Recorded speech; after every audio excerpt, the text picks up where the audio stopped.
Bienvenue dans cette nouvelle vidéo. Aujourd'hui, le thème sera assez spécial car je vais vous présenter 5 histoires vraies qui ont toutes des tendances assez glauques. Le point commun de chacune de ces histoires, c'est la mort. Le thème est posé comme ça, vous êtes tout de suite au courant de quoi nous allons parler. J'espère que cette vidéo vous plaira. Comme d'habitude, je vous laisse vous abonner si le contenu vous plaît et laisser un j'aime, sachez que c'est très important. Vous pouvez aussi me rejoindre sur Instagram qui s'affiche juste ici, AkunTV, si vous souhaitez me partager une histoire qui vous est arrivée à vous, ou bien me proposer des sujets que vous souhaiteriez que j'aborde en vidéo. Et si maintenant vous êtes prêts, bien installés, laissez-moi vous présenter ces 5 histoires vraies.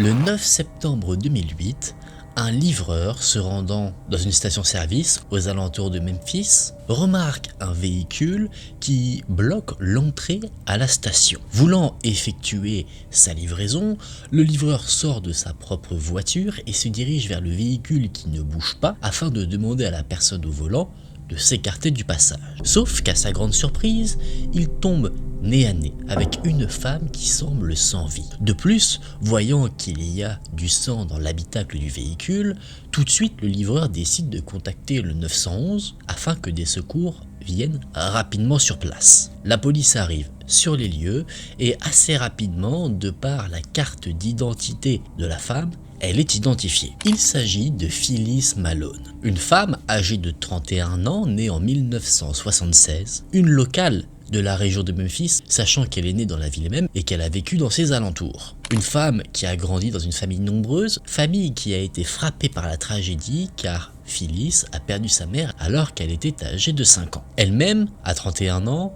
avait 5 enfants. Une femme qui avait le cœur sur la main pour sa famille, qui adorait leur jouer de la musique ou leur préparer de bons petits plats. À la découverte du corps de Phyllis, tout de suite une question se pose. Que lui est-il arrivé? On ne dirait pas qu'il y a eu un accident de voiture, donc que s'est-il passé? Les enquêteurs analysent dans un premier temps le sac à main de la victime. Est-ce qu'il y aurait un mobile qui serait le vol? Sauf qu'étonnamment, le contenu du sac est intact. Il n'y a qu'un objet qui est manquant et cet objet, c'est le téléphone de Phyllis. Une analyse détaillée de la scène montre que Phyllis était pieds nus dans son véhicule, les chaussures ont été retrouvées sur le sol de la voiture et la vitre côté passager a été baissée. Pas d'arme à l'intérieur, donc on présume qu'elle ne s'est pas donné la mort elle-même. Aucun dommage sur le véhicule, donc pas d'accident. Il n'y avait pas non plus de douille à l'intérieur du véhicule, donc la police, au vu de la scène, présume que Phyllis a été abattue par la fameuse fenêtre ouverte côté passager. Nouvelle étape dans l'enquête maintenant, reconstituer le parcours de la victime. Peut-être qu'on peut apprendre quelques informations au travers des caméras de surveillance qu'il y a dans la zone. Donc la police s'entretient avec le responsable d'un restaurant qui se trouvait non loin et dont une des caméras donnait sur la scène de crime. Sauf que, coup du sort, le restaurant était fermé de 23h à 6h du matin et pendant ce laps de temps, les caméras étaient hors fonctionnement. La scène a été, entre guillemets, nettoyée, c'est-à-dire qu'on a remorqué le véhicule de la victime pour l'étudier dans un environnement propice à cela. Le corps de Memphis, lui, a été transporté jusqu'à un médecin légiste pour réaliser une autopsie et rapidement, dans la ville de Memphis, la nouvelle qu'il y a eu cette atrocité s'est répandue assez rapidement. La famille a été prévenue et on leur a tout de suite demandé si peut-être quelqu'un en voulait à Phyllis, si elle sortait avec quelqu'un, si elle fréquentait quelqu'un, et il se trouve que cet interrogatoire a mené vers une nouvelle piste. Effectivement, la sœur de Phyllis a dit que quelques mois avant l'événement tragique, Phyllis s'était disputée avec son ex-compagnon qui était également le père de ses enfants. Autre élément, la fille de Phyllis a dit que la veille des événements, sa mère s'était apprêtée, préparée, car elle devait rencontrer un nouvel homme. La fille de Phyllis ne connaissait pas le nom de cet individu, mais ce qu'elle voyait, c'est que sa mère semblait très excitée et heureuse à l'idée de faire cette nouvelle rencontre. Donc là, la police a 2 éléments à parcourir. La piste de l'ex-petite amie et la piste de ce nouveau compagnon. D'abord, elle s'attaque à la piste de l'ex-petite amie. Il n'a pas été compliqué à retrouver et tout de suite, on l'a informé du décès de Phyllis. Il semblait complètement dévasté. Le fait d'être attristé par cette nouvelle n'est pas une preuve en soi. Mais, après quelques recherches, la police s'est rendu compte qu'au moment présumé du décès de Phyllis, notre homme était au travail, donc rapidement il a été écarté de la liste des suspects. Il ne reste donc que la piste de ce nouveau compagnon. Mais là où il y a un problème, c'est qu'on ne sait pas qui il est. Et c'est la fouille du véhicule de Phyllis qui va apporter peut-être la réponse à cette question. Je vous ai dit un peu plus tôt que la voiture avait été remorquée pour qu'on puisse l'étudier dans un environnement beaucoup plus propice, et cette étude a porté ses fruits. À l'intérieur du véhicule, nous avons retrouvé une lettre qui semblait être écrite par Phyllis, dans laquelle elle faisait état de révélations plutôt étonnantes. Elle disait qu'elle était enceinte et elle se demandait si Chancy allait rester dans sa vie et dans celle de ce bébé à naître. Mais qui était ce fameux Chancy? Les enquêteurs sont retournés voir la famille de Phyllis pour poser des questions à ce sujet. Peut-être que c'était un nom qui avait déjà été prononcé, mais non, ce nom semble bel et bien inconnu aux oreilles de la famille de Phyllis. La sœur de la victime a fait donc de son côté quelques recherches et elle a découvert que Chancy était en fait Chancy Jones, un homme qui faisait partie de la police de Memphis et qui avait un lien avec Phyllis. C'est que c'est lui qui avait traité le conflit entre notre victime et son ex-compagnon lorsqu'il y avait eu une dispute quelques mois plus tôt. Une rencontre qui a débouché ensuite sur le début d'une relation amoureuse. Maintenant que la police a une identité et également un travail vis-à-vis de ce Chancy Jones, une étude sur son passé a été menée et la police a découvert qu'au moment des faits, Chancy était un homme marié qui avait même un enfant. Donc il semblerait que sa relation avec Phyllis était en réalité une relation d'adultère. Au moment des faits, Chancy s'est présenté à 14 h à son travail, c'est-à-dire 8 heures après le décès présumé de Phyllis. Notre homme a été interrogé par la police et lui a dit qu'effectivement il avait rencontré Phyllis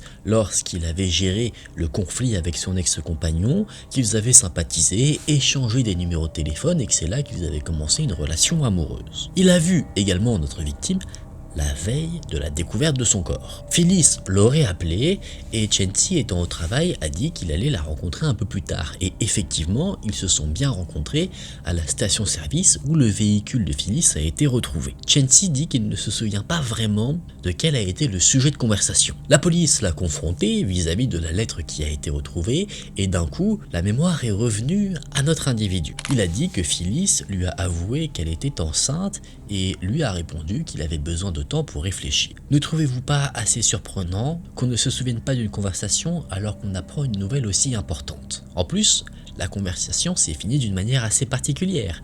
Phyllis voulait révéler toute cette liaison à la femme de Chancy. Chancy dit qu'il a réussi à la convaincre de ne pas le faire de suite et quand il a quitté Phyllis, apparemment, elle allait bien. Mais n'avons-nous pas là peut-être la création d'un mobile qui serait la préservation du secret de cette relation extra-conjugale? Eh bien rassurez-vous, le mystère ne va pas durer bien longtemps. L'interrogatoire intensif de Chancy a duré 3 heures et c'est au bout de ces 3 heures que là, notre homme a finalement révélé la vérité. Il a confessé le fait d'avoir bel et bien donné la mort à Phyllis. Mais il ne dit pas l'avoir fait de sang-froid. Il dit qu'il l'a fait dans un état de légitime défense. Selon ce qu'il raconte, il était sur le point de retourner vers son véhicule quand il a remarqué que Phyllis avait allumé le moteur du sien et pensant que la victime allait lui rentrer dedans avec sa voiture, Chancy s'est emparé de son arme à feu et a tiré 2 ou 3 fois sur la victime. Après cela, il aurait pris son téléphone portable et l'aurait jeté avec l'arme du crime dans un fleuve. Finalement, Chancy a été arrêté suite à ses aveux, accusé de meurtre au premier degré, et pendant le procès, il y a eu d'autres révélations. Rappelez-vous, le corps de la victime avait été emmené pour une autopsie. Et l'autopsie a montré qu'en réalité, Phyllis n'était absolument pas enceinte. De plus, l'enquête approfondie a montré que l'histoire qu'a racontée Chancy était plus fictive qu'on ne le pense. En étudiant le passé de notre coupable, on a remarqué qu'il avait déjà travaillé dans la station-service où le corps de la victime a été retrouvé. Donc il savait, de par la nature de son travail,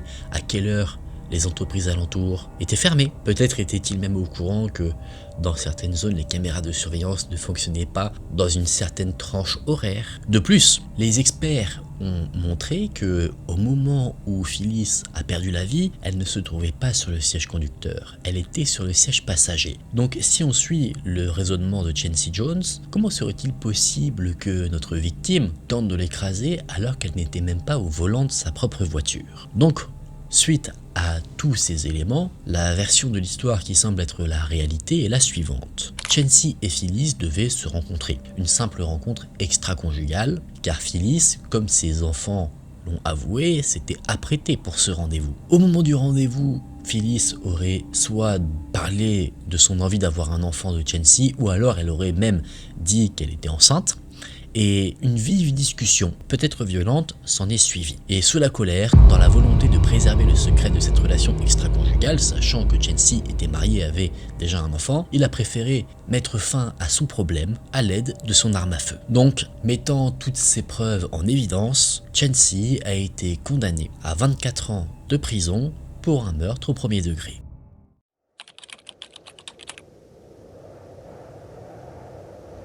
Nous sommes en mai 2022. Une employée de la société IBM, Stephanie Bennett, ne s'est pas présentée au travail. Quelque chose qui se remarque, sachant que Stephanie était vraiment une employée modèle. Donc inquiets, les parents de Stephanie ont contacté quelqu'un qui vivait dans le même complexe d'appartements qu'elle, en quelque sorte un gardien, pour voir si tout allait bien du côté de chez Stephanie. Le gardien a donc utilisé son double pour rentrer dans le domicile et c'est là qu'il a fait une découverte glaçante. Stephanie a été retrouvée sans vie, sur le sol de sa chambre. Elle avait été abusée et tout laissait croire qu'elle avait été étranglée jusqu'à ce que la vie ne quitte son corps. Stephanie Bennett était une femme née en 1979 en Virginie. Elle avait été diplômée à l'université en économie et donc cette femme à l'esprit libre, décrit comme quelqu'un de charismatique, a commencé sa carrière au sein de la grande entreprise IBM. Au moment où on a découvert son corps chez elle, elle n'était âgée que de 23 ans. À la découverte de son corps, la police a été immédiatement appelée et une enquête a été ouverte. L'appartement de Stephanie se trouvait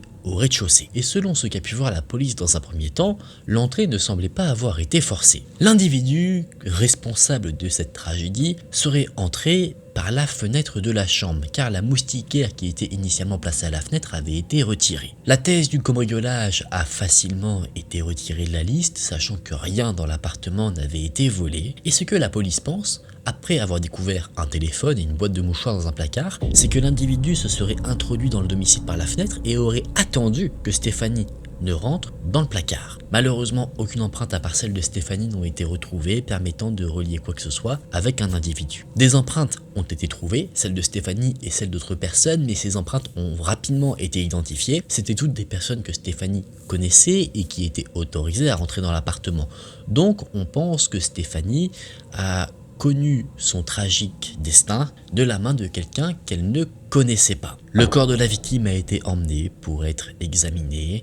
Le médecin légiste a déterminé l'heure du décès de Stephanie aux alentours des minuit. Et de ce qu'on sait, de par l'enquête, c'est qu'elle aurait téléphoné la veille entre 20h et 21h à son petit ami. Petit ami qui a rapidement été écarté de la liste des suspects car il était à 4 heures de route de là où a eu lieu l'événement tragique qui a touché Stephanie. L'enquête a continué, la police a fouillé dans les effets personnels de Stephanie, notamment dans son ordinateur, où ils ont pu accéder à sa boîte mail, et ils ont trouvé un mail assez intéressant pour l'enquête. Stephanie avait envoyé un courrier électronique à sa tante, où elle expliquait que depuis quelque temps, elle ne dormait pas très bien. Elle s'inquiétait de regards indiscrets qu'il y avait autour de son appartement. Effectivement, un des voisins de Stephanie avait déjà aperçu un homme regarder au travers de la fenêtre de notre victime. Clairement, un voyeur. Donc, en apprenant cette nouvelle, la police s'est empressée d'interroger le voisinage. Et effectivement, plusieurs ont vu cet individu. Un homme grand, plutôt mince, portant un sweat à capuche, qui se promenait dans les environs des appartements alors qu'il n'avait clairement rien à faire ici. Et autre élément, le voisin qui avait déjà vu quelqu'un regarder au travers de la fenêtre de Stephanie correspond à la description physique de l'homme qui rôde dans les parages. Donc un portrait robot a été dressé de cet individu et a été diffusée publiquement. Et cette démarche semble avoir porté ses fruits. Il semblerait que cet homme était un délinquant, connu notamment pour des tentatives d'abus. La police a pu collecter l'ADN de cet individu, mais malheureusement, ça ne correspondait à rien par rapport à ce qui avait pu être retrouvé dans l'appartement de Stéphanie. Donc le fameux délinquant n'était probablement pas l'homme qui rôdait dans le coin. La police a donc continué d'interroger le voisinage et d'autres informations ont commencé à tomber au fur et à mesure. Un des voisins a dit avoir vu l'homme qui correspondait aux descriptions promener un chien, un Rottweiler, un homme qui a également été vu dans un autre complexe d'appartements, et donc la personne en charge de ce complexe d'appartements où ne vivait pas Stéphanie a été contacté et il a dit qu'effectivement il avait vu cet homme-là, mais qu'il était parti, qu'il venait beaucoup moins fréquemment. Mais, bien qu'il ne rôde plus vraiment, cette personne en charge de ce complexe d'appartements a pu fournir un nom à la police. Drew Plenton. Un homme caractérisé comme étant très étrange. C'était un homme âgé de 35 ans. Il travaillait dans une plantation d'engrais et il était décrit comme quelqu'un qui restait majoritairement seul, quelqu'un de très solitaire. Notre homme a été trouvé, interrogé par la police et il a dit qu'il n'avait jamais entendu parler d'une quelconque Stéphanie Bennett. La police ne le croit pas parce que la nouvelle du décès de la jeune femme avait fait un énorme bruit. Donc il était impossible que personne n'en ait entendu parler. Logiquement, ce que ce Drew aurait dû dire, c'est « j'en ai entendu parler, effectivement, c'est le crime qu'il y a eu lieu, après qu'ils ne la connaissent pas personnellement, ça c'est encore autre chose ». Ça c'est une conversation qui a eu lieu au domicile de Drew. La police a demandé à l'homme de se présenter un peu plus tard au poste de police pour lui présenter différentes choses et voir son comportement, mais Drew a refusé. Donc la police a dit « très bien, nous viendrons vous présenter ces éléments directement chez vous, demain ». Et en disant cela, ce que la police a remarqué, c'est que l'homme commençait à trembler, comme si il paniquait. Drew, lui, a continué de dire qu'il n'avait rien à voir avec toute cette atrocité, mais il a tout de même refusé de fournir un échantillon ADN. Pourquoi, si on est si innocent, refuser de collaborer pleinement avec la police? On peut dire qu'effectivement il est impliqué dans le destin tragique de Stéphanie, ou peut-être qu'il avait peur qu'on relie son ADN à d'autres choses. Et malheureusement, la police n'a pas pu obtenir d'échantillon ADN de la part de Drew parce que le tribunal a refusé la demande des enquêteurs. D'une part parce que Drew ne ressemblait pas vraiment au fameux portrait robot, et d'autre part parce que la police n'avait en fait pas vraiment de preuves contre lui. Pas d'enregistrement de caméra, on le voyait rôder, pas de témoin non plus, donc c'est vrai que c'était compliqué de le faire entrer sur la liste des suspects. Après peut-être que l'échantillon ADN aurait été concluant, on ne sait pas. Mais malgré tout, nos enquêteurs ne perdent pas espoir. En effet, ce n'est pas parce que ils ne peuvent pas prélever un échantillon d'ADN directement sur Drew, qu'ils ne peuvent pas récupérer quelque chose qui a son ADN. C'est-à-dire qu'ils peuvent récupérer une serviette, quelque chose en soi que Drew a touché. Le rejet de la demande au tribunal, pour vous expliquer rapidement, faisait qu'en fait, la police ne pouvait pas forcer Drew à subir un prélèvement. Mais par tout autre moyen, là c'était autorisé. Donc la police a commencé à suivre Drew Plenton afin de récupérer quelque chose qui pourrait comporter son ADN. Sauf que Drew, étonnamment, est devenu à ce moment-là très méticuleux. Il prenait soin de jeter, de dissimuler tout ce qui pouvait comporter son ADN. C'est pour dire, à un moment donné, la police a suivi Drew jusqu'à un restaurant et l'individu a emporté la paille qu'il avait utilisée pour consommer sa boisson avec lui. Mais il a fait une erreur. Il a laissé à un moment donné une fourchette qu'il avait utilisée. Il l'avait certes nettoyée, mais mal nettoyée. Donc la police est empressée de récupérer la dite fourchette et l'a analysée. Mais malheureusement, la police a fait face à un problème. En gros, le médecin légiste avait analysé le corps de notre victime.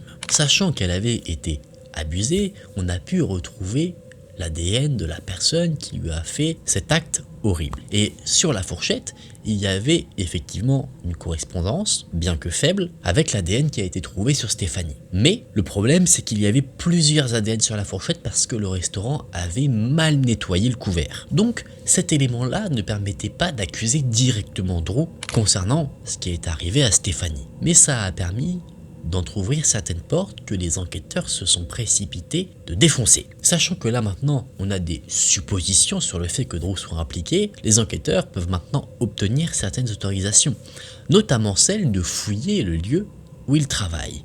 Et sur le lieu où il travaille, là il y avait bon nombre d'échantillons à récupérer. On a pu faire de bons prélèvements d'ADN, et là bingo, l'ADN de Drew correspond parfaitement à l'ADN qui a été retrouvé sur Stéphanie. Ce qu'on pense, c'est qu'en fait, Drew se serait introduit dans le domicile de Stéphanie et aurait attendu dans son placard afin que sa victime ne soit pas en mesure de se défendre. Il aurait patienté alors que Stéphanie était au téléphone avec son petit ami et au moment où elle serait partie se coucher, là, Drew l'aurait attaqué. Notre homme a donc été arrêté et on a fouillé son appartement à la recherche d'autres preuves qui pourraient l'incriminer. Et la police a été servie, comme s'il se trouvait dans un buffet à volonté de preuves. Il y avait des revues pour adultes, des outils de crochetage, des couteaux, mais au-delà de preuves le reliant à ce qui est arrivé à Stéphanie, les enquêteurs font face à quelque chose qui les laisse penser que Drew n'en était en fait pas à son coup d'essai. Effectivement, ils ont trouvé dans l'appartement de Drew du courrier qui appartenait à une femme, Rebecca Huisman, un nom, celui d'une femme qui fait écho dans la tête des enquêteurs. Et effectivement, après quelques recherches, ils se sont rendus compte qu'en 1999, cette femme avait été abattue et son cas n'avait jamais été résolu. Drew, lui, fréquentait l'université de l'État du Michigan et il n'était pas impossible qu'il ait rencontré Rebecca, qui travaillait comme stripteaseuse, et elle aurait fait une mauvaise rencontre après son travail dans son allée, alors qu'elle était dans sa voiture, elle aurait été abattue à l'aide d'une arme à feu. Le motif du vol a rapidement été exclu, sachant que rien n'avait été volé, et donc la police en charge de l'affaire de Stéphanie Bennett a transmis cette information au département qui s'occupait de l'affaire Rebecca. Une arme à feu a également été trouvée, et cet élément fait encore une fois écho avec l'affaire de Rebecca parce que les balles correspondent aux douilles qui ont été retrouvées sur la scène de crime en 1999. Donc tout laisse penser que Drew était responsable de cette affaire en 1999 qui n'avait pas été élucidée par le passé. Donc on est quasiment sûr que Stéphanie Bennett n'était pas la première victime de Drew Plenten, et pire que ça même, la police a trouvé des éléments montrant que Drew avait déjà choisi sa prochaine victime. Rien ne peut maintenant sauver Drew de l'arrestation, il est donc passé devant un tribunal et il a eu une attitude assez étrange. Il refusait d'ouvrir les yeux et de se déplacer, il devait être transporté sur une civière pour pouvoir assister à son jugement. Finalement, Drew n'a pas été condamné. Ne soyez pas choqués, ce n'est pas qu'il n'y avait un manque de preuves ou quoi que ce soit, c'est simplement que notre homme s'est donné la mort avant que son procès n'ait lieu. Il devait sûrement savoir qu'il allait écoper d'une peine à perpétuité.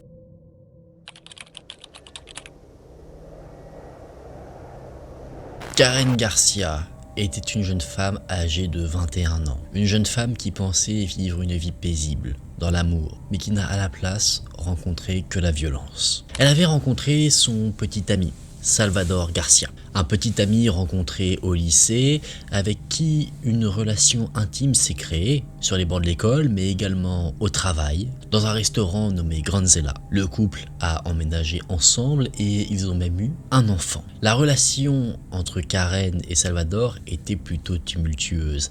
C'était deux caractères complètement opposés qui s'affrontaient. Karen était quelqu'un qui avait une joie de vivre immense. Elle croquait la vie à pleines dents, elle était très sociable et appréciée, alors que Salvador, lui, était beaucoup plus solitaire, renfermé sur lui-même. Il avait même des tendances jalouses. Une tendance que Karen devait supporter malgré elle. Effectivement, en décembre 2017, Karen a organisé une soirée annuelle dans le restaurant. C'était à l'occasion de Noël et en joie au cours de cette soirée, Karen, elle, parlait à tout le monde, elle s'amusait alors que Salvador, lui, restait dans son coin et abusait de la boisson. À la fin de la soirée, quand le couple est rentré à la maison, Salvador a confronté Karen vis-à-vis de son comportement qu'il considérait comme inexcusable. Un comportement d'abord verbalement violent qui s'est transformé en violence physique. Il a frappé Karen et des amis du couple qui vivaient dans le même complexe d'appartements a été témoin de cet événement. Karen a pu être sortie de ce mauvais pas par ce couple d'amis. Elle a été emmenée chez sa mère qui vivait à quelques kilomètres de là. Et sur les conseils de sa mère, elle a mis fin à sa relation avec Salvador. Elle a emménagé de manière permanente chez sa mère, Gloria, avec sa sœur également, Anna. Et Gloria a dit à sa fille d'aller se plaindre à la police du comportement de Salvador et que si jamais elle ne le faisait pas, ce serait elle qui le ferait. Donc Karen s'est pliée à cette volonté qui était très bonne, qui était une volonté qui montrait la bonne chose à faire. Et donc il y a eu une plainte pour violence domestique qui a été établie à l'encontre de Salvador. Une plainte qui n'a pas réellement mis fin à la relation entre Karen et Salvador. Effectivement, sachant qu'ils avaient un enfant qui les liait, il est difficile de couper totalement les ponts. Eh bien, le 6 janvier 2018, Salvador s'est imposé au domicile de Karen, donc le domicile où il y avait également sa mère. Sauf que Karen n'était pas là. À la maison, il n'y avait que Anna, la jeune sœur. Heureusement, il n'y a pas eu de conflit. Voyant que Karen n'était pas là, Salvador est parti de son propre chef. Mais malheureusement, le lendemain, une autre sœur de Karen a eu un accident de voiture, lui faisant perdre la vie. Une sœur qui n'était âgée que de 19 ans. Donc, sous l'effet du chagrin, Karen a voulu trouver du réconfort auprès d'une de ses amies, Linda. Cette fameuse Linda vivait dans le même complexe d'appartements que l'ex-petite amie de Karen, Salvador. Et cette visite, Salvador, il l'a remarqué. Il était chez lui avec sa fille quand Karen s'est présentée chez Linda et il l'a vue passer. Donc il a confronté Linda afin de lui demander où était Karen, mais le secret a été bien gardé par cette amie. Linda ne voulait pas vraiment se mêler de la situation et Salvador a dit qu'en fait il voulait juste prévenir Karen qu'il fallait qu'elle récupère leur fille le lendemain matin. Donc le lendemain, le 8 janvier, Karen s'est présentée chez Salvador pour récupérer sa fille. Avant cela, Linda a demandé à Karen si elle se sentait à l'aise de rester avec Salvador, seule, sachant le passif qu'ils avaient tous les deux. Karen a dit que oui. Et elle a donc quitté le domicile de son amie. Mais une heure après, Linda a remarqué que la voiture de Karen était toujours présente dans le parking du complexe d'appartements. Donc, un peu inquiète, elle a envoyé un message à son amie et elle a eu une réponse. Elle lui a demandé si tout allait bien et elle a eu pour réponse un emoji, un pouce en l'air indiquant qu'apparemment tout se passait bien. Et après cela, Karen a demandé à Linda si elle travaillait ce jour même. Et ça, c'est quelque chose qui a quelque peu intrigué Linda car généralement Karen était au fait de son planning. Le jour a continué et on arrive à la nuit. Une nuit où se passait un événement très important. Il y avait une veillée qui était organisée, une veillée en hommage à la jeune sœur de Karen, Jessica, qui avait perdu la vie dans l'accident de voiture. On pourrait penser sans surprise que Karen se serait rendue à cet événement, mais son absence s'est fait remarquer. Une absence qui s'est prolongée jusqu'au lendemain car elle n'est pas non plus venue au travail, mais un changement a eu lieu, c'est que son véhicule avait disparu du complexe d'appartements où vivaient Linda et Salvador. Donc, au bout d'un moment, n'ayant plus aucune nouvelle de la jeune femme, c'est la jeune sœur Anna qui, elle, a signalé la disparition de Karen auprès de la police. La nouvelle relatant de la disparition de Karen s'est rapidement propagée aux alentours de son domicile. Et le 10 janvier, Salvador, son ex-compagnon, est apparu à la télévision locale, assez bouleversé, disant que Karen était une mère extraordinaire, qu'il attendait son retour. Mais beaucoup ont remarqué quelque chose d'assez intriguant, et peut-être vous-même l'avez remarqué, c'est qu'il a utilisé l'emploi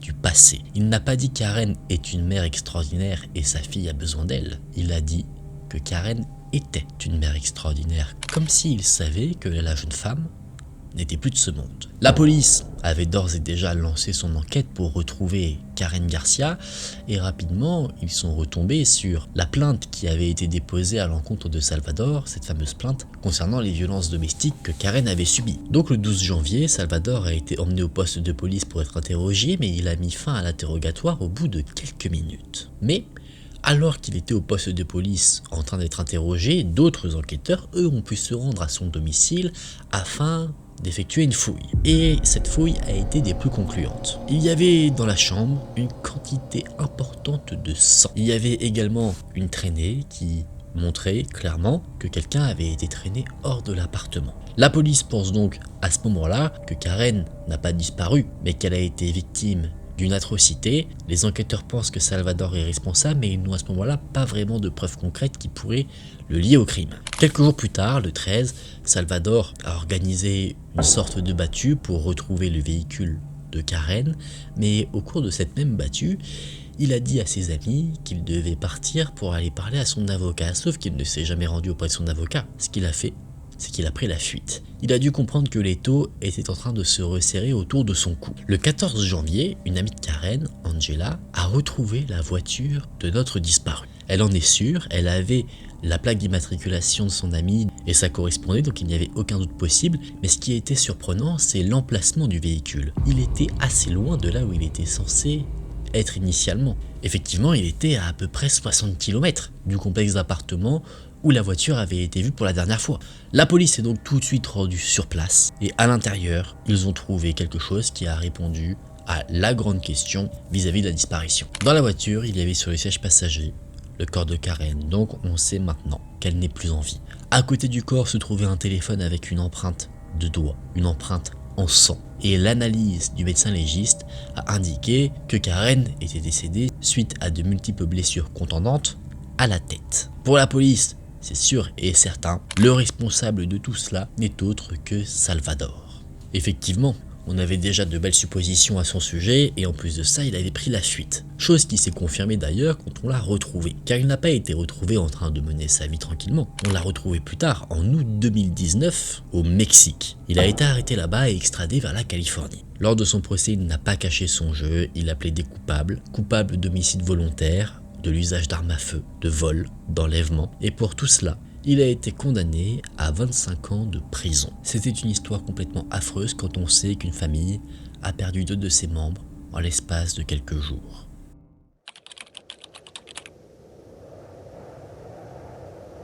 Philip Nicholson était un homme âgé de 22 ans. Il était né avec certains troubles qui lui donnaient des difficultés à apprendre et à interagir avec les personnes qui l'entouraient. Mais malgré tout, à 22 ans, voulant plus d'indépendance, il a décidé de quitter le domicile de ses parents, Chris et Michelle Nicholson. Il n'est pas parti pour cause de conflit, il s'entendait d'ailleurs très bien avec ses parents et avec son grand-père, il voulait juste se prouver à lui-même qu'il était capable de mener la même vie que les autres, malgré les troubles qu'il pouvait avoir. Une de ses forces, à n'en pas douter, était le fait qu'il était capable de donner le sourire à n'importe qui. Il a donc quitté le domicile pour emménager dans une résidence assez particulière car l'habitation disposait de services pour aider des personnes qui pouvaient avoir certains handicaps. C'était une résidence qui était à Barmouth et qui était habitée par des personnes qui avaient des troubles. Donc il y avait une communauté plutôt bienveillante dans cette résidence car il y avait énormément d'entraide. Donc quand Philippe est parti pour vivre là-bas, ses parents étaient plutôt rassurés car ils se disaient que si jamais il avait besoin d'aide, il pourrait la recevoir. À partir de son emménagement, Philippe téléphonait tous les jours à ses parents pour les tenir informés. Pour les parents aussi, il faut se mettre à leur place, c'était aussi un grand bouleversement de voir leur enfant quitter le cocon familial. Et au début, comme on peut le comprendre, Philippe exprimait que tout se passait bien mais qu'il se sentait un peu seul. De par cette solitude, il a décidé de faire des rencontres via une application. Et c'est sur une application qu'il a rencontré une femme, Isabella Grossling, mais c'était pas quelqu'un qui vivait aux alentours de chez lui.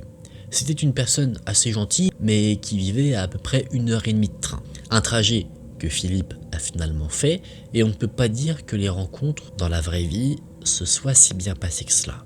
Et c'est même d'ailleurs tout le contraire. Il se trouve qu'Isabella maltraitait Philippe et qu'elle l'intimidait pour obtenir de l'argent de sa part. Un comportement que la jeune femme a développé parce qu'elle-même avait des troubles de la personnalité et donc elle avait tendance à être harcelée quand elle était plus jeune et elle s'est transformée en une personne harceleuse. D'où le fait qu'elle soit devenue brutale et intimidante pour Philippe. Et à l'été 2014, une autre personne est entrée dans la vie d'Isabella et par conséquent dans la vie de Philippe. Un homme nommé Richard Moores, connu des services de police pour être quelqu'un qui aime s'en prendre à des personnes vulnérables. C'était quelqu'un qui n'avait pas de logement, c'était un sans-abri, mais il savait manipuler des personnes vulnérables pour trouver des logements ou extorquer de l'argent. Évidemment, en apprenant cette nouvelle, les parents de Philip Nicholson ont essayé de le convaincre de couper tous les liens qu'ils pouvaient avoir avec Isabella. Ils ne voulaient absolument pas que leur enfant tombe dans les filets de ce fameux Richard Moores. Et peut-être, à cause de l'amour, ou d'une amitié, ou à cause de la solitude, Philippe a refusé de s'éloigner d'Isabella. Et c'est donc avec l'entrée dans l'histoire de Richard Moores que la vie de Philippe a commencé à se transformer en un énorme calvaire. Philippe recevait des messages où clairement on lui disait de creuser sa propre tombe car il allait mourir. Les parents de Philippe également recevaient des messages menaçant. Et en gros, ce qu'il se passait, c'est que le couple, Richard et Isabella, prenaient Philippe comme une banque. Ils le manipulaient pour qu'il paye absolument tout. Ils lui ont volé environ 1000 $. Mais pour vous exprimer vraiment le degré de manipulation, Isabella a emmené Philippe et a ouvert un compte bancaire à son nom pour avoir une carte de crédit, et elle a pris la carte et a fait des dépenses aux frais de Philippe. Et après l'été, en septembre 2014, Philippe, voyant qu'il était clairement maltraité, il a décidé de mettre un terme à sa relation avec Isabella. Sauf qu'elle lui a tendu un piège. Elle lui a dit qu'elle était enceinte et que le bébé était le sien. Alors que du côté de Richard, elle disait que l'enfant était de Richard. Isabella, elle, a déjà fait son choix, elle veut rester avec Richard et non pas avec Philippe, mais elle veut garder les avantages que Philippe peut lui proposer. Donc, dans le couple Isabella-Richard, il y a une réflexion qui est réalisée, réflexion qui mène à l'idée de se débarrasser de Philippe. Richard envoyait des menaces à Philippe disant que s'il continuait de côtoyer Isabella, il mettrait fin à ses jours, mais qu'il devait quand même lui donner de l'argent, évidemment. Richard a réussi à manipuler psychologiquement Philippe, l'isolant complètement de ses parents. D'ailleurs, le téléphone de Philippe lui avait été retiré, téléphone qui était utilisé pour envoyer des messages menaçants aux parents. Donc les parents étaient d'ailleurs dans la compréhension la plus totale, ils étaient très inquiets. Philippe, ne se sentant clairement plus vivre, avait arrêté de manger, de se raser, de nettoyer son appartement, il ne faisait que survivre. Et au cours de ce calvaire, il y a eu 2 incidents. Le premier, c'est qu'Isabella a invité Philippe chez elle, disant qu'une de ses amies nommée Amy voulait le rencontrer. Sauf que c'était un piège, car il n'y avait en fait pas d'amis. C'est juste Richard et Isabella qui ont pris en otage Philippe, et Philippe n'a pu obtenir son salut qu'en s'enfuyant par la fenêtre de la chambre qui avait été laissée ouverte. Après cela, il a pu contacter ses parents qui sont venus le récupérer. Deuxième incident, c'est quand Isabella et Richard ont intercepté Philippe qui descendait d'un bus. Ils l'ont escorté, si on peut le dire ainsi, jusqu'à l'appartement d'Isabella. Et à peine Philippe a mis un pied dans l'appartement de celle-ci qu'il a été attaqué. C'était encore une fois un piège. Isabella filmait tout sur son téléphone et elle disait à Richard que Philippe avait abusé d'elle. Donc Philippe a été battu, emmené dans la chambre et il était filmé, forcé d'avouer alors que c'était faux, d'avoir abusé d'Isabella. Après ces faux aveux, Isabella a dit à Richard de faire ce qu'il avait à faire. Philippe Nicholson a été ensuite poignardé 2 fois à la nuque. Sur l'enregistrement, on l'entend crier, implorer la clémence de Richard pour préserver sa vie. Il disait que lui, son seul et unique but était de devenir leur ami. Et une fois Philippe ayant perdu la vie, on entend sur l'enregistrement Isabella et Richard discuter entre eux de ce qu'ils vont faire du corps de leur victime. Leur idée, c'est de faire passer la chose, non pas comme un acte criminel, mais ils veulent faire croire que Philippe s'est donné la mort tout seul. Après cela, le couteau ayant servi à l'horrible acte qui a causé la mort de Philippe a été jeté dans un évier. Le couple est parti tranquillement main dans la main, tous deux le sourire aux lèvres. D'ailleurs, le soir même, Richard a demandé à Isabella de l'épouser. Finalement, le couple a été arrêté parce qu'ils ont été vus sur plein de caméras de surveillance et au moment de l'arrestation, Isabella a tout mis sur le dos de Richard. D'ailleurs, lors du jugement, Isabella a plaidé non coupable, mais évidemment toutes les preuves, tous les messages ont été retrouvés par les enquêteurs, donc elle a été déclarée coupable et a pris une peine de prison à perpétuité, et Richard, lui, a pris la même sentence. Et heureusement que elle et lui ont écopé de cette peine pour avoir fait ce qu'ils ont fait à un jeune homme qui, lui, ne voulait que profiter de la vie, vivre tout simplement, se faire des amis, et malheureusement, il est tombé dans le piège de personnes qui ne méritaient clairement pas son amitié.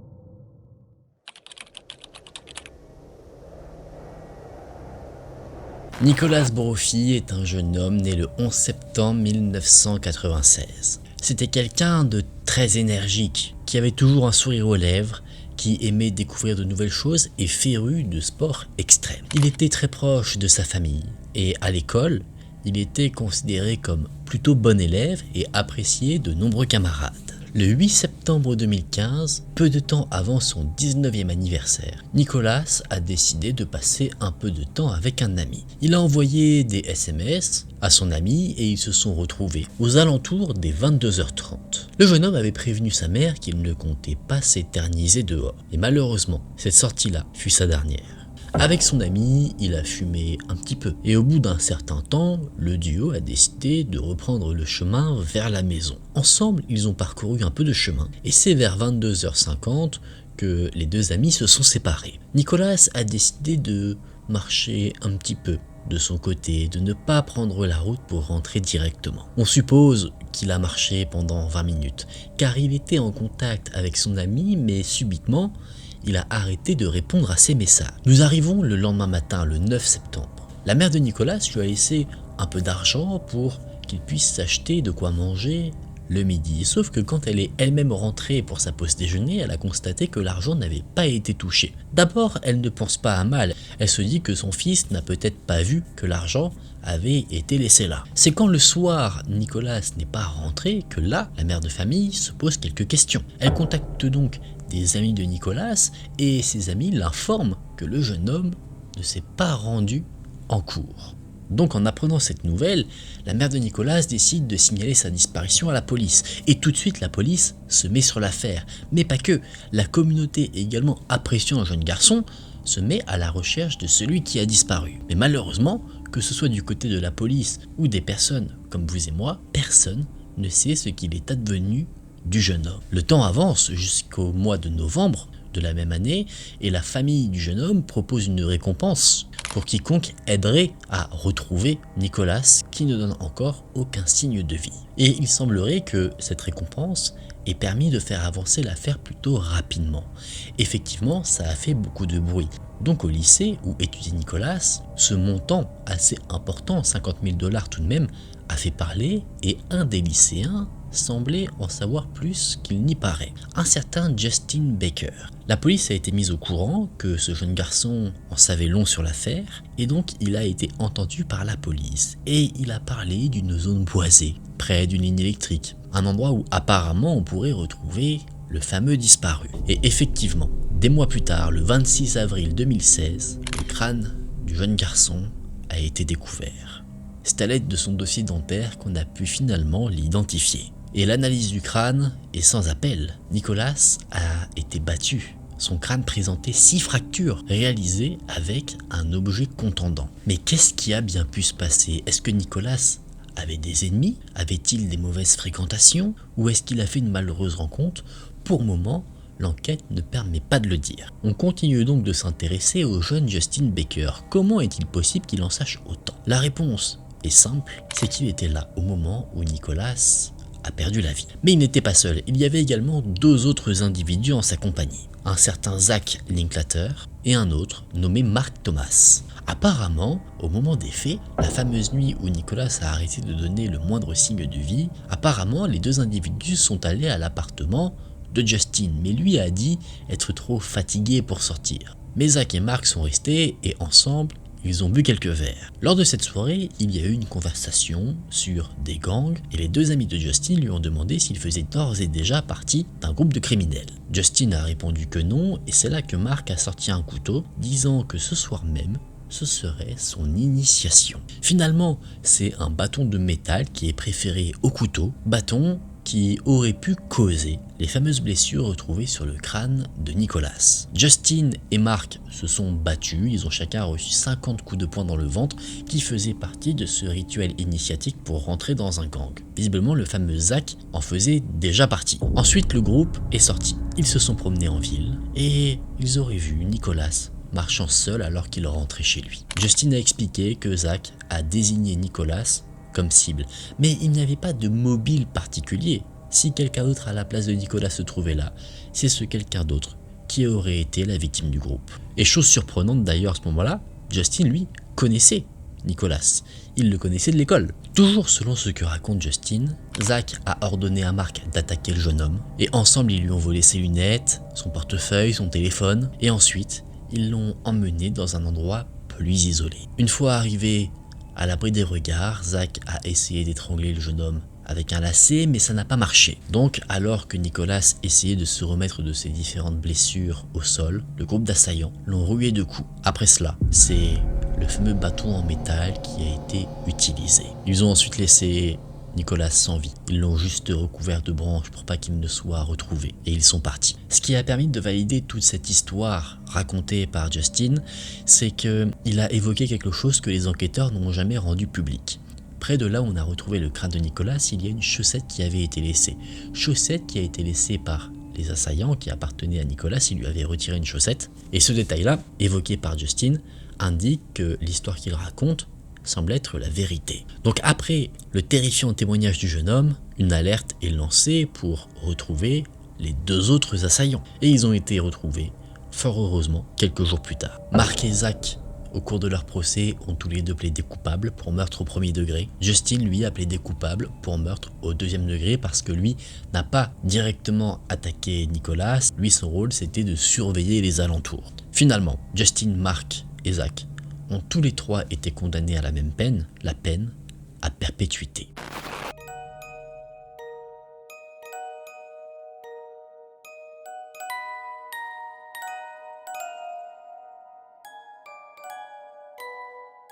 Mesdames et messieurs, nous en avons fini pour ces différentes histoires vraies, complètement horribles. Je vous avais prévenu en début de vidéo que c'était des histoires assez sensibles. J'espère que ça vous a intéressé. Je voulais faire cette vidéo sur ces sujets-là parce que ce sont des choses qui arrivent dans la vie de tous les jours. Dans les vidéos thread horror, généralement les personnes s'en sortent avec un traumatisme psychologique, évidemment. Dans ces histoires-là, malheureusement, les victimes n'ont pas eu cette chance. Et ce type d'histoire, il y en a vraiment à l'appel, il en existe beaucoup, donc je trouvais ça aussi important d'en parler. Si cette vidéo vous a intéressé, je vous invite à laisser un j'aime et à vous abonner à la chaîne. N'hésitez pas à me dire vous en commentaire ce que vous avez pensé de cette vidéo. Je suis curieux de voir les retours que vous aurez. Je vous laisse également mon Instagram AkenTV juste ici si vous souhaitez me suivre. Merci beaucoup d'avoir regardé la vidéo jusqu'à la fin. Moi je vous dis à très vite dans une prochaine vidéo. Prenez soin de vous, c'était Aken.